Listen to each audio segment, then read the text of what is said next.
Hi there, and welcome to another C++ lesson. Today we're going to be reviewing about classes, why do we use them, why they're important, blah blah blah. You get the point, okay? Let's get started.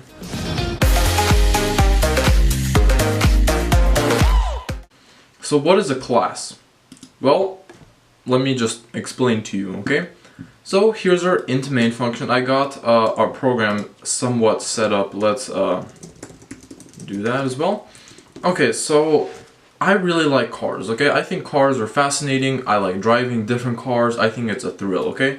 So our class is gonna be about a car, okay? We're gonna call it class. We'll name it car. And there we go. We just declared a class about a car, okay? Now, previously, we've learned about functions, variables, arrays, blah, okay, you get it, okay? But a class is just a way to order all those functions and variables together in one category. Let me just show you. So we have our class car, which is great, and now we're gonna write the word public with a colon. Why is that? Well, if we didn't write it, our code will not be accessible. I'll go over that later, okay? And here we have public, right? And now we need a function. A car has multiple, a car has many different things, components working in it, right? So I'm gonna write a function called void, and let's name it drive, okay? So here's our drive function. Great. Now let's go in our main function and we're gonna write car A. But why is that? Why car A? Well, you can name this anything you want. You can name it JLL45, whatever. But that's the best part because we can grab that car and we can use another version of it.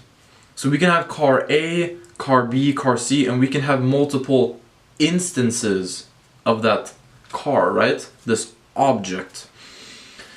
Yeah, so let's just call it car A in our main function, okay?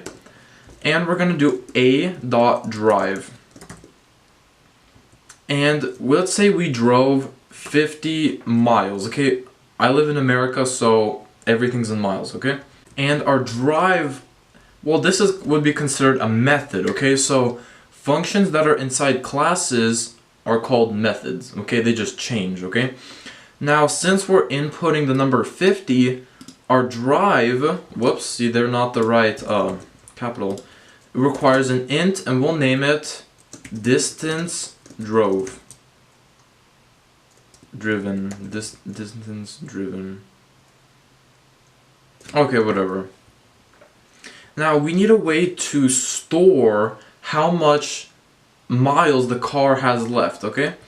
So what I'm gonna do, I'm gonna make another int and we'll name it miles left, okay? So we can always know how many miles we have left. So we're gonna do let's do equals 100, okay?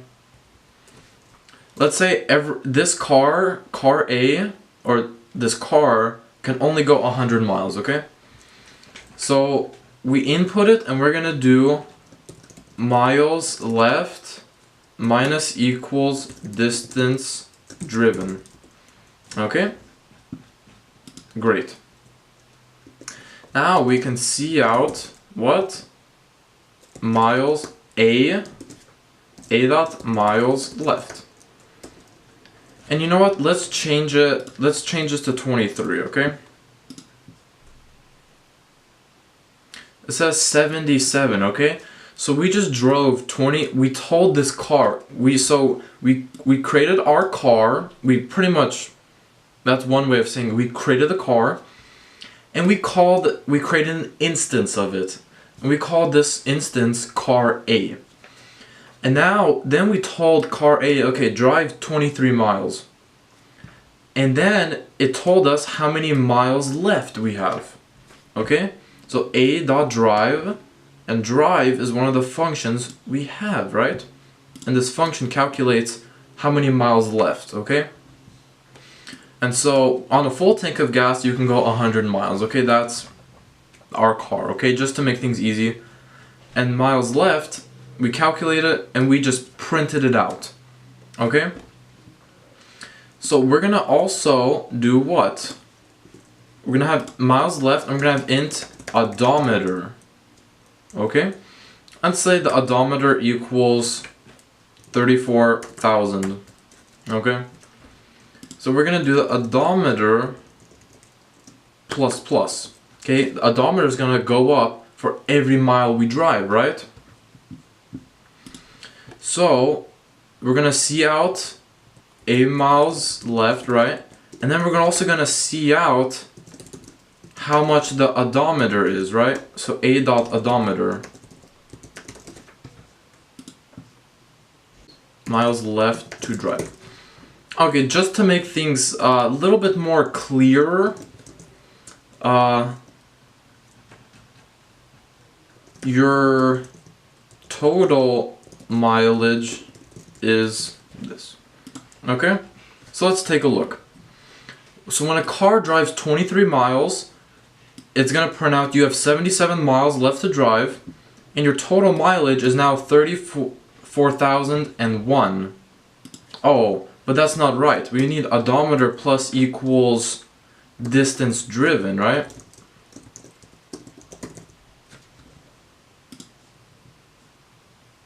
See? We drove 23 miles, and now our car the odometer went up 23 miles, okay? Now let's create another function within our class. Yes, we can create another one. So we're gonna name it void refuel. Or should I do it? How should I? Okay, fine, like this, okay? Int void refuel, okay? Simple. Hope this is easy to understand. And so what is refuel gonna do? It's just gonna put our miles left equals 100. We're just resetting it, right? Great. So let's run it again. And now we're gonna refuel our car, okay? So we're gonna do a dot refuel. And then we're gonna see out miles left. Okay. Whoops, yeah, we should probably put an end line.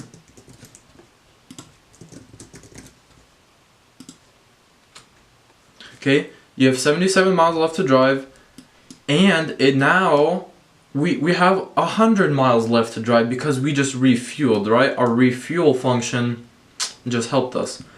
But you know what? We can do something else. We can do int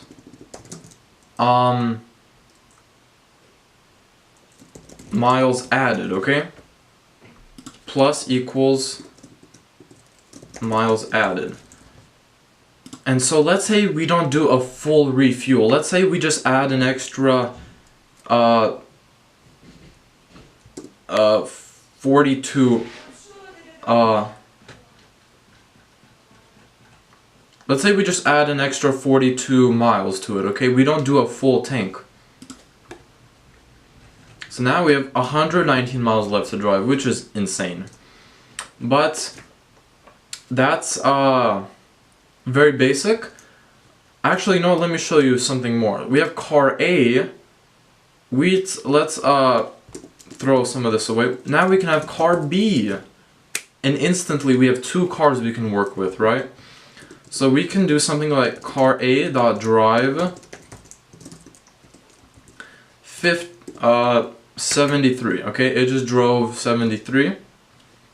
And we're gonna see out the miles left, okay? Whoops. Ooh, I am insane.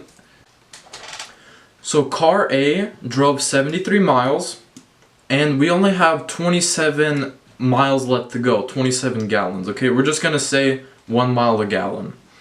Car B, on the other hand, drove only 43 miles, and that's why she has more miles left, okay? So this is a very basic introduction to classes. We will definitely go more in depth into it. But I hope you learned something new. I hope I've inspired you to do something great. Or even motivated you, alright? But I thank you so much for watching, and I hope I'll see you in the next video.